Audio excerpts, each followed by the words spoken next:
Django Django, Off Planet, album review, let's chat about it. Hey friends, what's going on? John here from What's Spinning here tonight to chat about this latest album from Django Django. They are a UK art pop collective. They've been at it since the early 2010s, I want to say. And, you know, when they first came on the scene, I'd be lying if I was saying that I was having a good time with their music. I had a lot of very close friends and just people who enjoy my reviews push their music towards me, and I gotta be honest, I was not a fan of their self-titled debut album. I mean, tracks like Waveforms and Hail Bop, for what they were pretty decent tunes. I did enjoy, you know, what the band was doing there. But for the most part throughout this album, I felt like Django Django felt like a who's who of modern indie pop, just trying to be a little weird, trying to be a little freaky, but not really hitting the mark at all, and just flopping right on their face. Their follow-up album, Born Under Saturn, I had a lot of the same feelings on.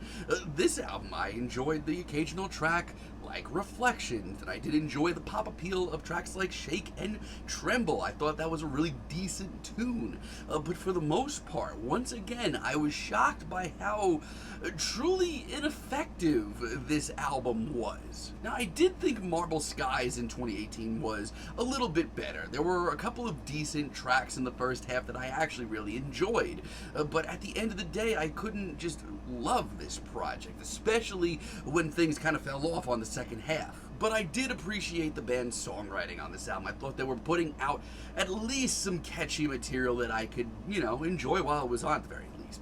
Now, the last time we heard from them, they caught me off guard, and I was not expecting to say this, but their last album, the Glowing in the Dark album, not only is this their best album by far, I thought this was just a great record all around. It ended up being one of my favorite albums of the year, and it wasn't by a small margin. I thought this was a genuinely weird art pop record with some freaky production, some really, really clever lyrics, and the singles and the guest spots on this thing were all really sharp. It felt like to me that Django Django finally got it, and so much so that when I first heard that they were coming out with this new album, I dropped everything. I changed my calendar to review this album, but as this album grew near, I became more and more worried about it. I read in a statement that the band made that this album would be 4 small discs combined into an hour and 20-minute long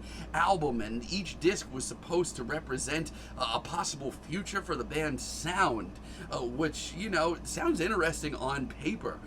So much so, though, that I felt the need to go into this album, you know, completely fresh. I didn't listen to any singles, and I just, you know, sat through this thing when it came out. And I just have to say, what is this? I mean, this thing starts off with disc 1, obviously, and it really does set the mood. It sets the mood for what the hell am I listening to, and what inspired this. It starts off with Wishbone, and oh boy, what is this? I mean, the atmosphere and the beat that we get, they're fine. They're nothing too bad, but then these ugly synths pop in, and I'm just frustrated. But you know what? It at least has an atmosphere. And you know what? Like, I'm trying to get all the good out now because it's going to be a bumpy ride. This track at least has a cool atmosphere. But these vocals are so comically bored and beyond asleep and so uninspired. This isn't weird. This isn't artsy, and let me tell you, we are just getting started. Osaka is just ugly. This beat is one of the most unflattering ones that I've heard all year. It's not doing anyone any favors. I really don't know what they're going for on tracks like this. And yeah, the hi-hats do make things a little bit better when they come in, but Django Django sound lost. No, this literally sounds like you were in music college, and this was your first project, and you tried so hard, but you really weren't feeling it at the end of the day, and you ended up getting that D+. That's what this sounds like. I cannot escape into this. And then we have Hands featuring Refound. Yeah, I can't groove to this. This ain't for me. And then we have Hands High featuring Refound. Let me tell you, with the way that this album was going, I did not need an awkward rap number right now, but yeah, we're here. It is trying to be so hard, and between the lackadaisical beat and the cringeworthy bars, it's not doing anything.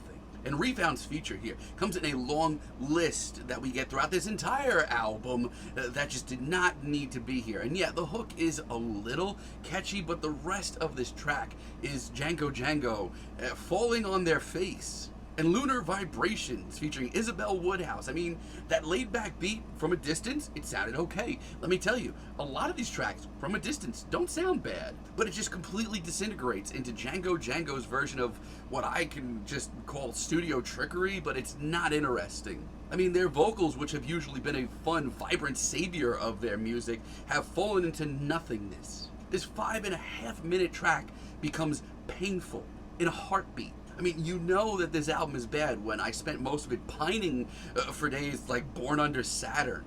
It is abysmal. But I will say this, if Disc 1 did have at least one saving grace, and don't get used to hearing this, it would be Complete Me. It's not the flashiest or most up-to-date track you'll hear this year, but guess what? It is a lot of fun. It's got this upbeat, groovy beat that almost reminds me of like some late 90s video game music. It's actually pretty fresh. In a way, it almost sounds like a beat from the last Hot Chip record. And Self-Esteem's feature here, I mean, it's not mind-blowing, but it's soulful, and it fits the bill. Like, it actually fits on this track. But I stupidly thought that, you know, as we went on, I would get some fresher ideas. But Disc 2 is even worse. Mostly because Don't Touch That Dial featuring Yuko might be the best track here. Yeah, we've reached the portion of the album where I'm looking at a track and saying, hey, this beat is above average. It's actually pretty good. I mean, it's a little harsh saying that, because there's actually some really great stuff about this track. It's a lot of fun, and this to me kind of sounds like what we were promised, the future of the sound of Django Django. Are the lyrics nonsensical? Yes, to a point of annoyance at times, but it's actually quirky and fun, and I didn't want to shut it off. But things go from just that to complete shit with Back-to-Back featuring Patience. What is this? I feel like I'm saying that a lot, but I'm just very confused. I mean, from a distance, the synths sound pretty carefree, and this track sounds pretty fun. But these vocals from Patience are patience testing, pun intended. This sounds like a late 90s faceless singer that would have popped up on the Night at the Roxbury soundtrack, set to a very, very underwhelming instrumental from Django Django. From a distance, this sounds like a lot of things, but look a little closer. Not much going on. Squid Ink, from a distance, sounds like an average at best instrumental interlude from the band, but the problem is this track doesn't progress at all, and the woodwinds that pop in, which is something that I usually appreciate, just sound out of place and awkward. For a 3.5-minute detour, it sounds soulless, and Come Down isn't much better. As a matter of fact, this track is straight up goofy. It sounds like a rejected theme from a swamp level in Banjo-Kazooie. And this starry-eyed vocal performance we get here is even less interesting. We are not even halfway through the album, but right now, this album is making, you know, sort of weird alternative artists like Glass Animals, who I'm not even a fan of. It makes them seem groundbreaking. I genuinely think it's the worst track here. And Golden Cross is not much better. And you know what? Stupidly, I got hyped. I heard the heavier beat and the heavier groove here, and I said, okay, I can get with that. But as this album rolls on, these vocals and performances are getting less inspired by the second. Like, if this is the future of their music, you can count me out.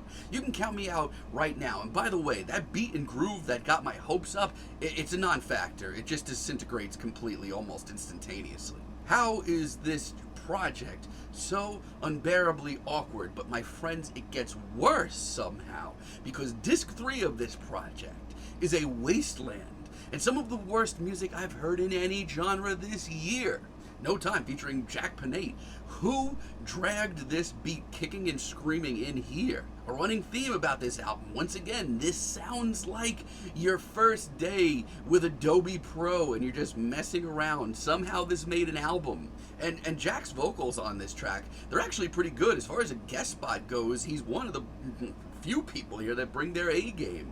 Outside of that, though, we are lost. Django Django are completely lost. And you know what? The most frustrating thing about this track is these horns that pop in for the chorus, which are arguably one of the best moments of this entire hour and 20-minute, 21-track project. It's a shame that the rest of this track makes me want to scream. With A New Way Through, I feel like the beats are actually getting worse. I mean, yeah, it's playful, but it has this DIY quality to it that isn't even, I don't know, it's not even charming. It just sounds awkward. It is just completely flavorless. Yeah, sure, it's carefree, but I couldn't tell you the first thing about it. I'm just getting to the point where I don't have much to say anymore. And then we get Galaxy Mood featuring Toya DeLazy.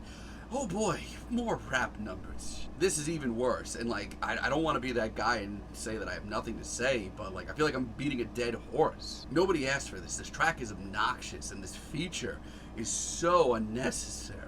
I mean, Toya's performance on this track, I don't know much about her. I'm sure that some of her other tracks aren't this awkward, but on this beat, on this instrumental, it's so out of place. Where is the stop button? My God. And then we get the Ozone. This opening synth line sounds like it was thrown together by a 5-year-old playing with a Casio keyboard. It's just so obnoxious. This 2-minute 11-second detour of a track on an album that has not had a direction in quite some time at all, honestly. It's just so frustrating. And Dead Machine featuring Stealing Sheep, I mean, with each passing moment, my blood's actually boiling. This instrumental is just another ineffective stab at them trying to sound a little artsy, a little edgy, a little left field, but they're falling again on their face. And Stealing Sheep, who we get as a vocal guest here, they sound like they'd be rather doing anything else in the world right now. And you know what? On Dumb Drum, I actually don't hate the bulkier beat that we get here. It's the asinine lyrics that follow that just drive me crazy. This is so lame. This entire album sounds like a B-Sides and Rarities remix collection that nobody wanted to hear. These vocals sound so phoned in, and also, I have not mentioned this yet, but even some of these 3 to 4 minute tracks feel like they take forever. I am just so shocked by the material that we have gotten here. Now, I will say this, and this might just be me trying to be positive, because I am a very positive person, but if you were to take one disc here and just enjoy it, Disc 4 is easily, by far, the most interesting and palpable disc here. Fluxus, for example. This to me sounds like what we should have gotten here. This sounds like the material from Glowing in the Dark, but like the next step. And just my luck, of course. It's the shortest track here, but I do love the really intense drumming, and the hook that we get on this track is one of the most memorable ones that we get here. It is really good. Black Cadillac, too. Where has this been? I have no idea why, but they're taking this time, 20 tracks in, to start taking some risks that actually pay off. This groove, this freakish, intense groove, it's a great sound. Much like Fluxus, this sounds like what I expected to hear. And you know, before you say it, I have no issue with a band trying something new. I have no problem with a band taking a really big leap. What I have an issue with is when a band does that, sounds directionless, and absolutely just whiffs it, like completely whiffs it, sounds lost, and makes me pine for their early days that I wasn't even that into. And you know what? Gazelle is actually a really good finale to this 4-disc project. It sounds like some late 90s, early 2000s Indietronica. And while it is dated, Django Django do it justice. The hook is great, the production is solid, there's some charisma shown here. I mean, does it save this steaming pile of shit? No, but I have to give credit where it's due. But even Django Django in this case can't just wrap up this project because there are some crap tunes on disc 4. Slipstream, this track shows them falling very quickly into old bad habits. I mean, I commend the driven beat. It's actually really nice to hear them pick things up a little bit. But the songwriting remains the lowest of the low, and the performances are just not here.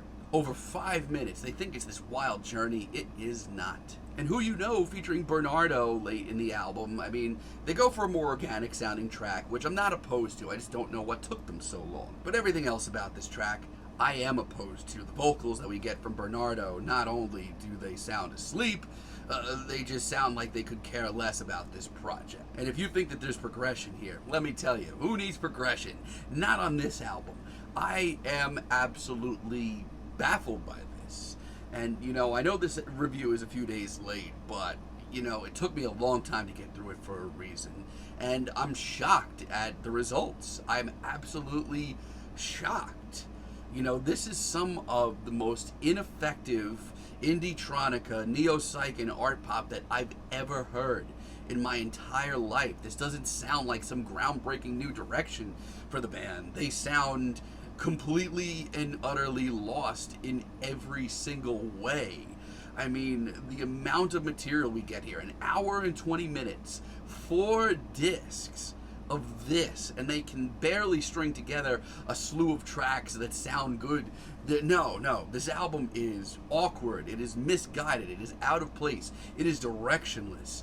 And, you know, I've listened to some crap albums this year. Put aside, you know, the cringy Bass Drum of Death album, or the really misguided Kimbra record, or even that crap, and I mean crap with a capital C, triple discer from the Smashing Pumpkins. I have never felt this negatively about an album on this channel. And, you know, I had to get this review out. And you know what? You may like it. And if you like it, I hope you do, because this thing is not for me. But right now, I am feeling the lowest score I have ever given on this channel, on this blog in general, even when I was writing reviews every single day. On this new Django Django album, I'm feeling a strong 1. But let me know what you all think down below. If you liked the video, be sure to give us a like, give us a subscribe, and let me know down below what you would like for me to chat about in the future. And until next time, have a great day, friends.